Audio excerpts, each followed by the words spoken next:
In this section, we talk product quality and touch points. Quality is very important to all organizations because it's all about value. Likewise, touch points are a major tool you will want to be able to use going forward because they strongly relate to how we render the product and how customers evaluate quality. So what is quality? Well, from a marketing perspective, quality means a product's ability to satisfy a customer's needs or requirements. Quality is often relative, where it depends on what options you are comparing. For example, someone may have felt a new bakery had reasonably priced and tasty desserts. However, that assessment might change if they're coming and straight from, or rather, they are now going to their favorite hometown bakery. Likewise, that new bakery may seem extremely good if they suddenly go to a bakery that they hate. So you can see that it depends on what options or solutions that customers have in mind that will impact how they evaluate the quality of something. Quality is also relative to the product category. What criteria we use to determine quality will vary.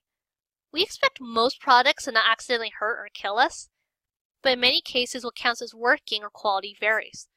Fireworks are an example of how relative quality is for a product.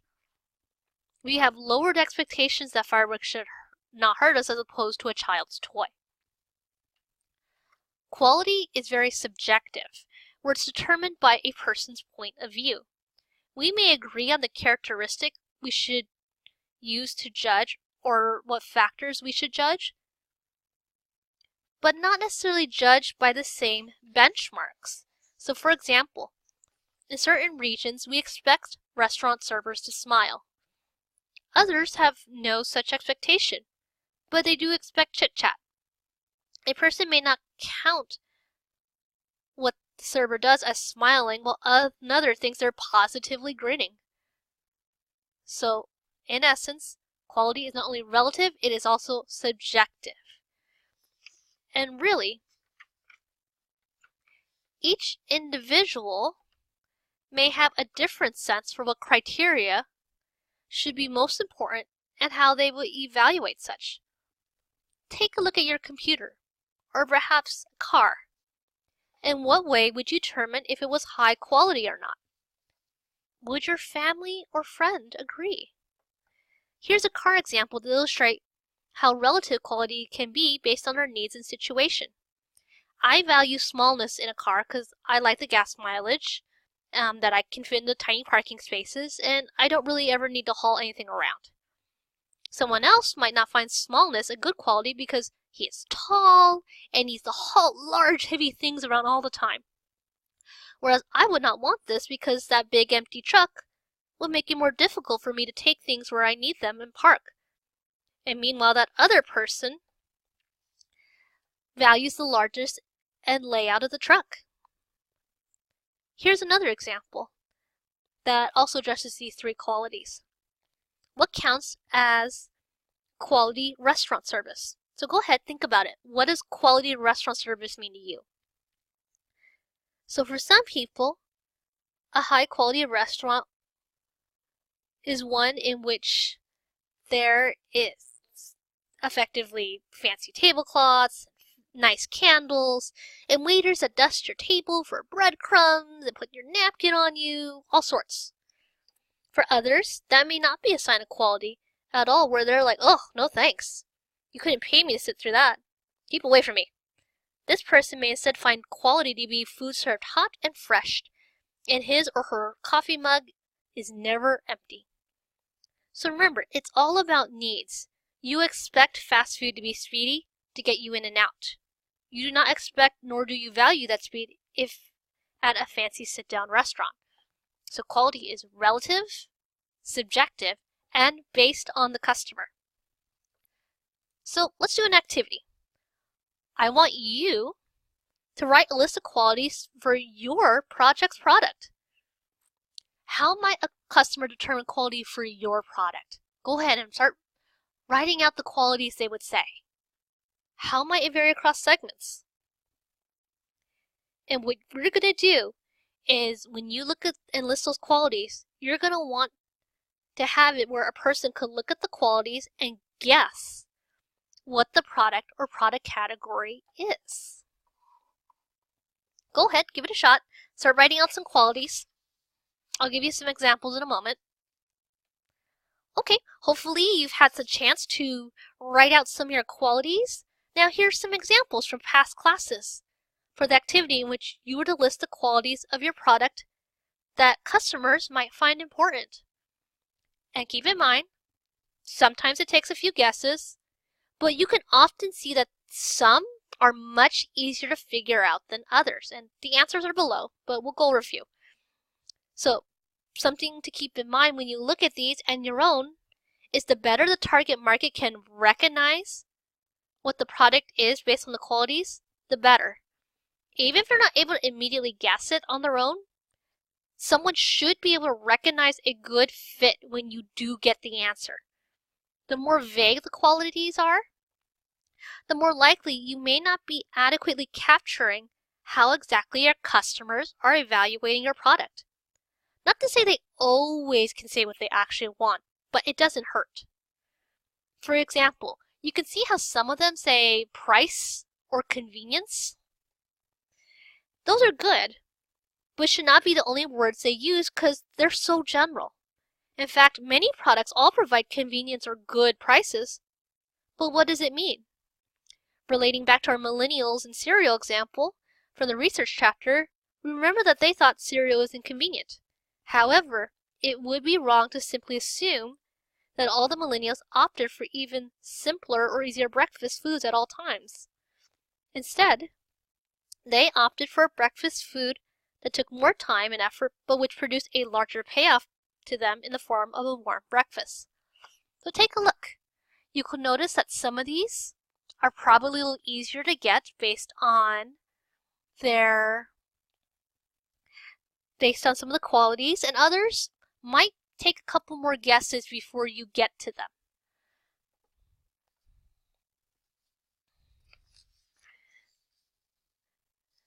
So a major issue with services is that their inconsistent and less tangible nature makes it more difficult for customers to evaluate quality.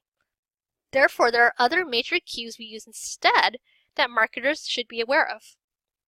There are ways to signal good service that go beyond the immediate service itself. So reliability, the ability to dependably and consistently render service. So you're doing the service as done as promised, done when and where it's promised, and dependability is a big thing. Another way customers look at service is responsiveness, where it's a matter of how well do the service representatives respond. Are they getting information when they want? The prompt, there's a willingness and readiness to help. You can imagine this one is very important to how we serve you at University of Laverne Online. Tangibility, so that thing where the service may not primarily be tangible, but there's a lot of other tangibility things or tangible things that a customer can sense. So atmosphere or the quality of the papers given to us act as cues. One of the key precepts to service is to make intangibles tangible. So make the intangibles tangible. Because customers are better able to grasp concepts when we have associations that are related to our five senses. They help us learn. What we see in our imagination. What can we imagine touching or smelling? For example, for a hotel, the grand lobby, warm cookies at the front desk, chocolates on your hotel pillow, soft cushions. All of these are more likely to make you remember the hotel service as high quality than if you think without them. And so this is, again, a matter of what is the appearance of the tangible, so facilities, equipments, the texture of your paper even, maybe even the appearance of the employees. An example frequently given is that it's not just about how they're dressed, but also what they're doing. Some places may encourage their employees to be active and moving as a way to convey the hustle and bustle of a business. So key is to remember what we will want to focus or sense will depend on our expectations though. We anticipate a bakery should smell good. We anticipate a hotel has courteous and smiling staff. We anticipate a gym will be hopping and active, well, depending on your gym, of course. Might be a little more calm if it's a yoga studio or something. But in essence, we anticipate a law firm or accounting branch will have more subdued and serious people and atmospheres.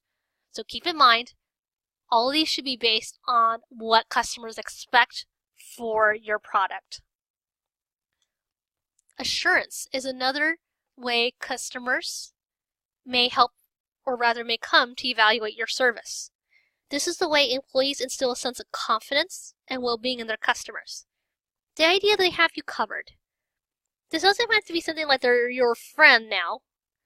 It may be as simple as at a fast food restaurant, you feel the drive-thru employee took the time to listen and make sure your order was properly entered into the computer. So this is about confidence in the employees and brand, sense of safety, and consistent respect. You will see this break down during many public relation disasters. For example, when many websites have data breaches, they often take too long to inform their customers, and it becomes obvious when everyone knows but they don't admit it. This breach in responsiveness comes to hurt assurance. Another example is how at UC Davis, its chancellor hurt her personal brand and the UC Davis brand by contracting out with marketing firms that stress very reactive solutions to their prior PR crises. So search engine optimization to bury bad information. This made the quality of her services and the reputation of UC Davis suffer because its customers and other stakeholders now had doubts about how well she and others were caring for the institution and the brand. Finally, empathy. This is along the lines of ability to convey individualized attention, caring, or best interests at heart. And this will vary. At a dry cleaning shop, you might just want them to just get your shirt or dress clean. No fuss, no muss, no chat. However, at a bank, you may demand higher service. First Republic advertises on the radio the courteousness and problem-solving ability of their representatives as a marker of the quality of their services. So you probably might have heard this term before, but total quality management is in effect a philosophy that argues you must manage quality in a holistic way. So you can't just look at one thing, you gotta look at the big picture. It's not just that a material good or even when the primary service is rendered, like the bank or hair salon, it's the whole process. So customers effectively look at quality in different ways, and as should the organization. So key, first of all, is quality is about customer needs from the point of view of the customer. Quality must be monitored at all levels. Can't just be something that the top heads do and it doesn't filter through. Can't just look at one part, such as purchases alone. You gotta look at all parts. Next, quality is derived at all levels of the organization. So relate to what I said. It's gotta be all types of places, and you gotta make sure employees at all levels are able to commit to this. It does no one good if you have incentives that only encourages extra fast customer service to the point that rank and file employees have no incentive or ability to go beyond. So you got to make sure the quality incentives work. And finally, quality must be a top management priority. Can't just say quality is important. You need incentives and policies that support this. Touchpoints. So a key point of marketing is that customers evaluate the quality of the product, and determine their customer satisfaction throughout the process of purchase, use, and beyond. Their sense of quality drives their customer satisfaction with you. Therefore, we care about touchpoints. Touchpoints refer to when the customer and a firm or brand come into contact.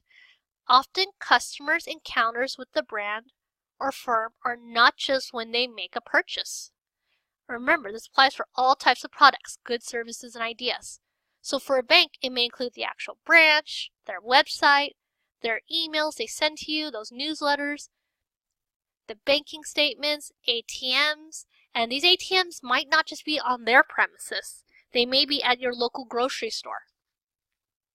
The TQM, Total Quality Management process, advises a manager must be aware of different touch points to ensure quality throughout the process. Different touch points may be relevant for different firms, brands, or products. For example, both a real estate agent and a bank may send out a newsletter to their customers. The newsletter may be very important for the realtor to maximize the quality delivered. However, the bank may find the ATM is a more important touch point for their customers that they may wish to focus on. And so something that often comes up for touch points is people often think of the touch points we can control.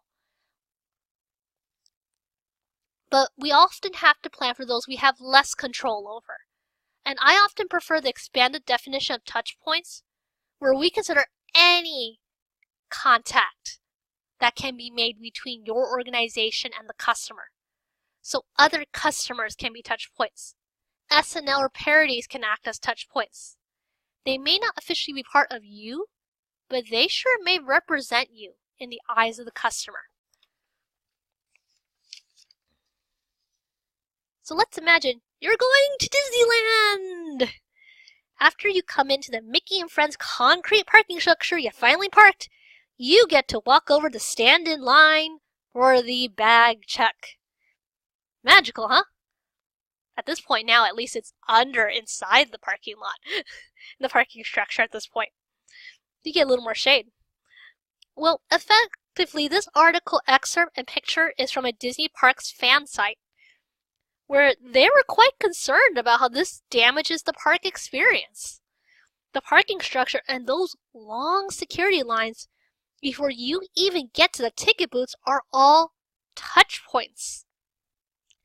Keep in mind that fan site is an example of a touch point if we use the expanded definition as well. Customers may see MySage and its community as part of and representing the brand.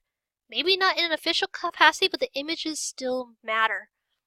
So something to remember is touch points can come in all forms, and you have to be aware of ones you can't necessarily control. Here's an example from your book showing how you can map procedures for how you are ensuring quality. It's a good way to review your many touch points because you can see how it also maps onto the customer's pathway as they interact with you. You might notice that in the waiting room there's a gap between one touch point, your welcome desk, and what touch point your customer sees instead, say an area right before the welcome desk. So an ending note on product quality is product quality is all about how it feels customer needs. It is relative and subjective. It is all based on the customer's point of view.